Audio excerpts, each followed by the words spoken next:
गांधी जयंती की हार्दिक शुभकामनाओं के साथ 2022 में नवोदय विद्यालय, सैनिक स्कूल या अन्य किसी 6वीं कक्षा में प्रवेश लेने हेतु चयन परीक्षाओं में भाग लेने वाले बच्चों के लिए महत्वपूर्ण क्लास के रूप में हम आपके लिए लेकर आए हैं।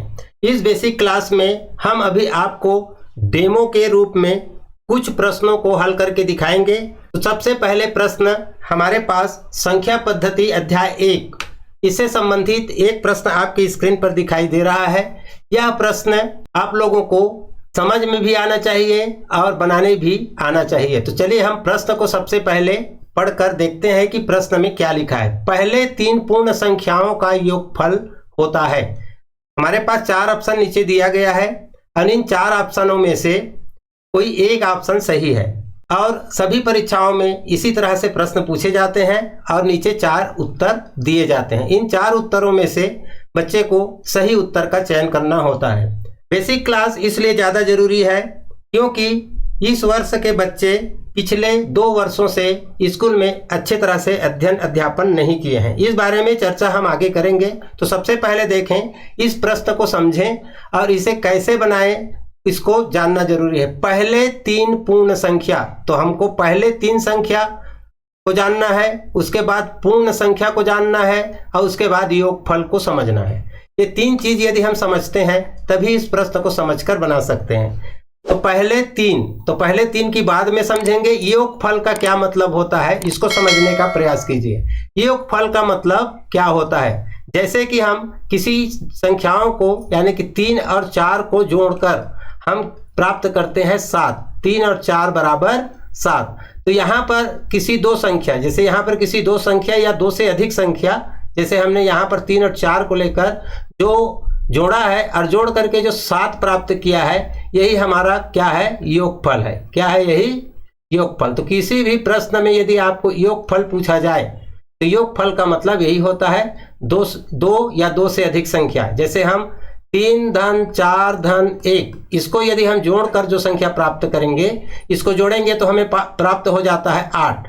यही 8 इन 3 संख्याओं का योगफल है। इन 3 संख्याओं का क्या है, योगफल 8 है। अब यहाँ पर सबसे पहले हमें अब इस प्रश्न के कुछ बातों को जानना है कि पहले 3 पूर्ण संख्या, हमने अपने जीवन में संख्याओं को ऊपर से नीचे 1 2 3 4 5 इस प्रकार से गिनती के रूप में हमने संख्याओं को पढ़ा है। इस संख्या का मतलब क्या होता है, ये एक ऐसा चिन्ह है जिसके द्वारा हम किसी वस्तु को गिन सकते हैं। जैसे कि हमारे पास यहाँ पर ये गेंद है। क्या है, ये गेंद है। आपको किसी को पूछा जाए कि यहाँ पर कितने गेंद हैं, तो आपका ध्यान सबसे पहले यहाँ पर जाएगा, अर्थात आप इसे लिख करके बता देंगे कि ये 3 गेंद है। मतलब हम इन संख्याओं के द्वारा किसी वस्तुओं को गिन सकते हैं और उसे लिख सकते हैं। तो ये संख्याओं के जो चिन्ह है उसको हमने अपने समय में 1 से शुरू करके बहुत आगे तक के हमने पढ़ा हुआ है और ज़्यादातर पहली, दूसरी, तीसरी कक्षाओं में ये 100 तक की गिनती पढ़ाई जाती है। अब हमको पहला संख्या ये ज्ञात है कि हमको ऐसे लगता है कि पहला संख्या हमारे पास क्या है, 1 है। तो इस बात को आज से आप इस बेसिक क्लास में समझ लो, ये पहला संख्या 1 नहीं है। ये बात आपको अटपटा जरूर लग रहा होगा कि पहला संख्या 1 होता है। तो आपको हम बता दें, पहला संख्या 1 नहीं हो करके पहला संख्या क्या होता है इसको हम यहाँ पर आपको बताने जा रहे हैं। तो पहला संख्या के लिए चलते हैं। तो पहला संख्या हमारा होता है 0, उसके बाद की संख्या होता है 1, उसके बाद की संख्या होता है 2 और उसके बाद की संख्या होती है 3, उसकी बाद की संख्या होती है 4। इस प्रकार से बाकी आप खुद जानते हो उसके बाद की उसकी बाद की संख्या क्या होती है। तो अब हमारे पास समझ में आ गया कि अभी तक हमने जान रहा था कि पहला संख्या 1 होता है। कक्षा पहली दूसरी पढ़ते समय हो सकता है कि हम नहीं जान पाए, तो आज से आप जान लो कि पहला संख्या क्या है, 0 है। अब यहाँ पर पहले 3 पूर्ण संख्याओं का योगफल देखिए। अब पहले 3 पूर्ण संख्या क्या है इसको समझना है। पहले संख्या हम तो बता दिए, आप यहाँ पर पहले संख्या 0 है, तो 0 से लेके 2 तक जोड़ेंगे। पहला संख्या ये है, दूसरा संख्या ये है और तीसरा संख्या ये है, और इन तीनों को हम जोड़ देते हैं तो हमें क्या प्राप्त होगा, 3। ये हो गया। और यदि हम पहला संख्या इसको मान लेते हैं 1 को, और यहाँ से यहाँ तक हम जोड़ देते हैं, और इसको जोड़ देते हैं तो यहाँ से हमें इन सबको जोड़ेंगे तो 1 और 2 3 और 3 6 प्राप्त होगा। तो यहाँ पर हमारे पास यहाँ उत्तर जो है 3 भी है और यहाँ पर 6 भी है। अब इसमें सही उत्तर क्या है? तो सही उत्तर को जानने के लिए संख्याओं को पहचानना जरूरी है। देखिए पहले 3 पूर्ण संख्या बोला है। देखिए पूर्ण संख्या किसे कहते हैं इसको आपको समझना है। बेसिक में हम या इसी प्रश्न के अंदर आपको बहुत सारे चीजों को एक साथ पढ़ा दे रहे हैं। इसके बाद आपके लिए आगे 8-10 प्रश्न और है जिसको हम तुरंत आपको इसी में पढ़ाए हैं, उसी के आधार पर प्रश्न आते जाएगा, समझाते जाएंगे। आप भी आपके पास समय हो तो जरूर उसमें कमेंट कर देना कि आपका उत्तर क्या है।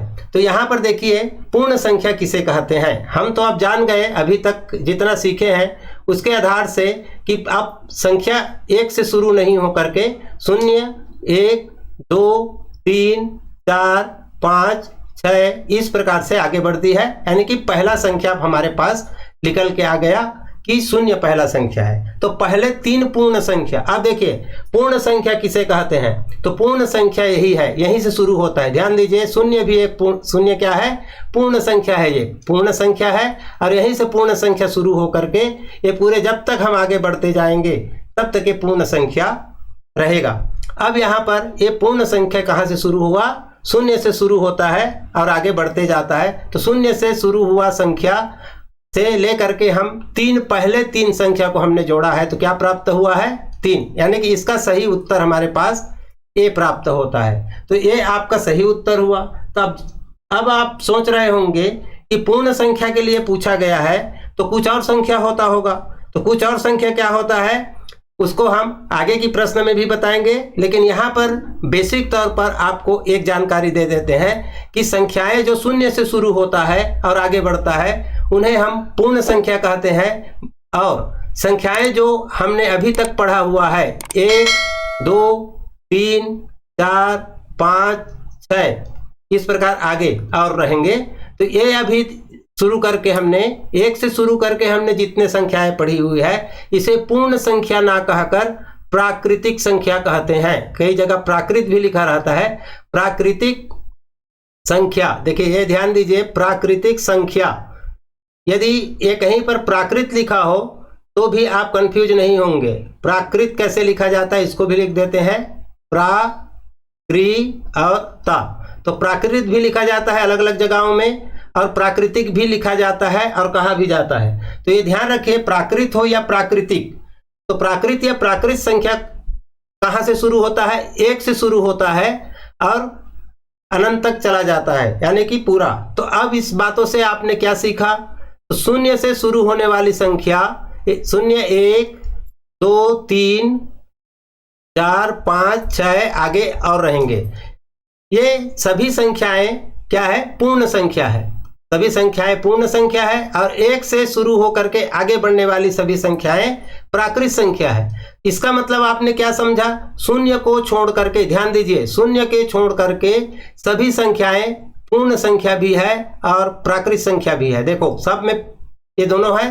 तो इस प्रकार 0 ही एक ऐसा संख्या है जो प्राकृत संख्या नहीं है। क्या है, देखिए 0 क्या है, केवल पूर्ण संख्या है, प्राकृत संख्या नहीं है।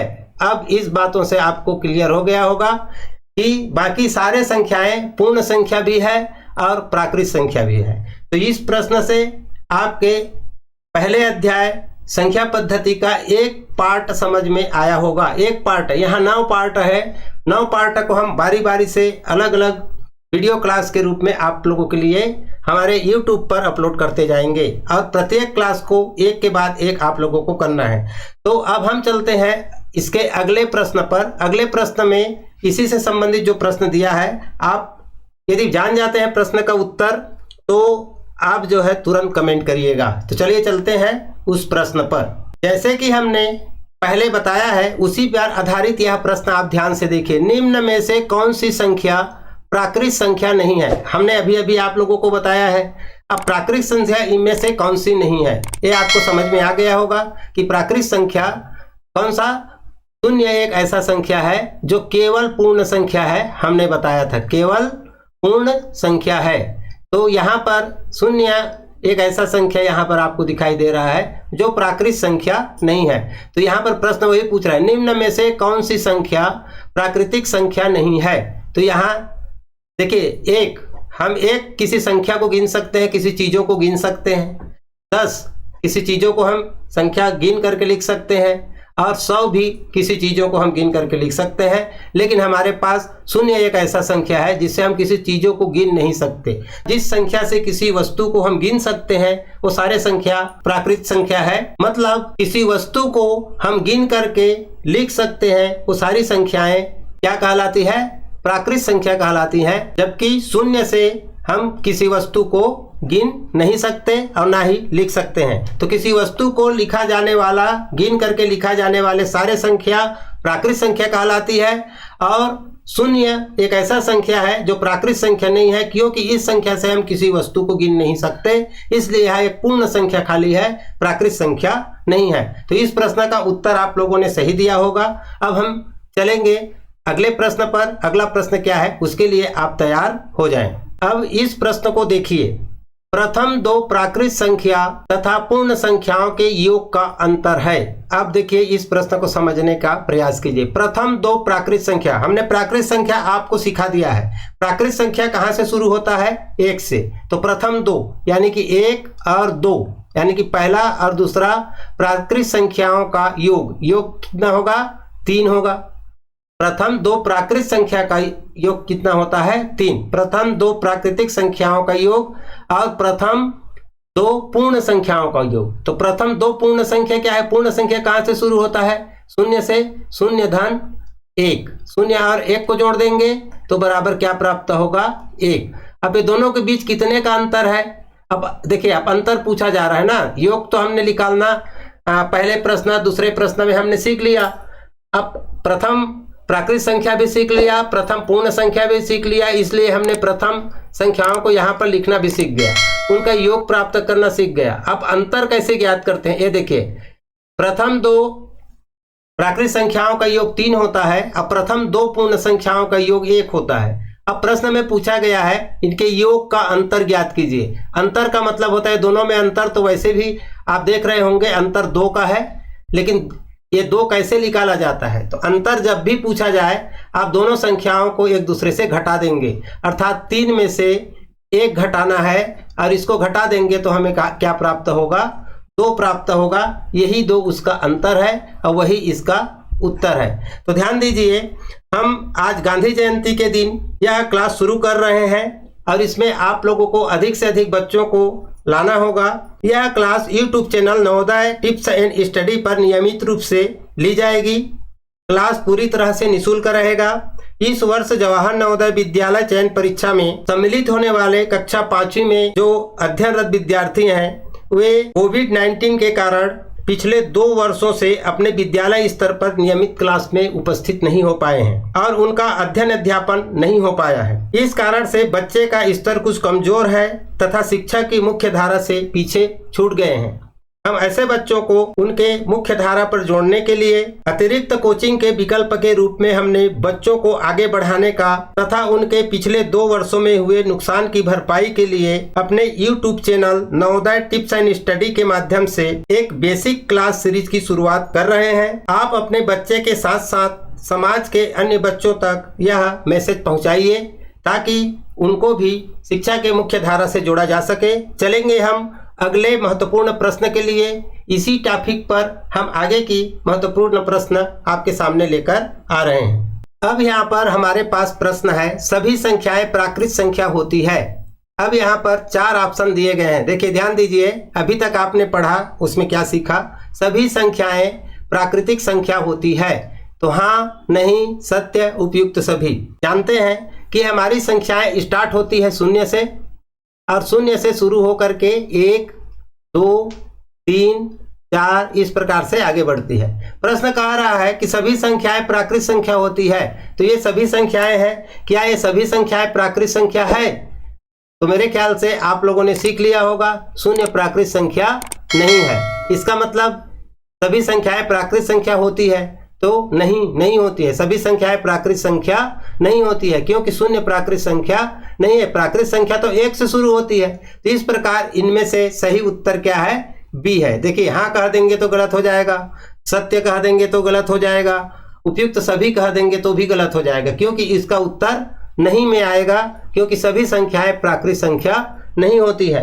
अब हम चलते हैं अगले प्रश्न की ओर। इस प्रश्न में क्या लिखा है इसको भी ध्यान से पढ़िए। सभी प्राकृत संख्याएं पूर्ण संख्या होती है।